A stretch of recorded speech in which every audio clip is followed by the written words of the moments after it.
10,979 milliards de francs CFA octroyés par le gouvernement burkinabé aux producteurs de coton. Un geste salué par l'AICB, Association interprofessionnelle du coton du Burkina. Cette subvention vise à aider les cotonculteurs à avoir accès aux intrants agricoles, des intrants qui connaissent une baisse de leur prix, notamment celui des engrais pour la culture du coton conventionnel en cette campagne 2024-2025. Engrais composé NPK SB, 18 500 francs le sac de 50 kg à crédit au lieu de 25 000 francs CFA annoncé le 24 mai 2024.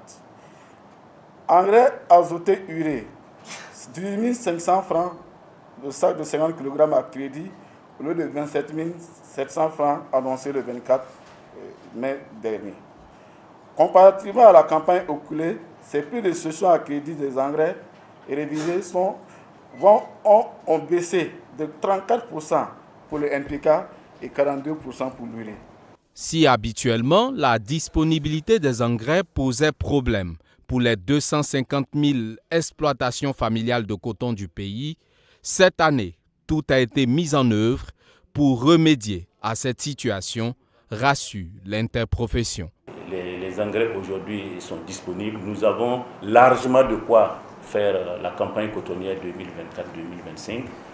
Nous sommes en train de nous atteler également pour réussir les mises en place. Parce qu'une chose est d'avoir les engrais dans nos magasins, mais l'autre, c'est de pouvoir en tout cas les mettre à la disposition des producteurs. La mauvaise note, ce sont les zones cotonnières en proie à l'hydre terroriste. Pour la région de l'Est, qui produisait 120 000 tonnes l'an, la production est passée à 4 000 tonnes l'année dernière. Et les espoirs s'amenuisent pour cette campagne.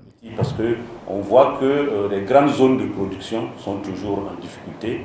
Et on va dire même sous blocus. C'est notamment la province de la Tapua que vous connaissez, qui était à l'époque une des grandes provinces productrices du coton au Burkina. Je crois que dans l'histoire, elle a même occupé la 4e ou la 5e place en termes de rang de province productrice du coton, qui est complètement à zéro coton aujourd'hui, parce que les conditions sont telles que la société cotonnière de Gourma n'arrive pas à se mouvoir dans cette zone.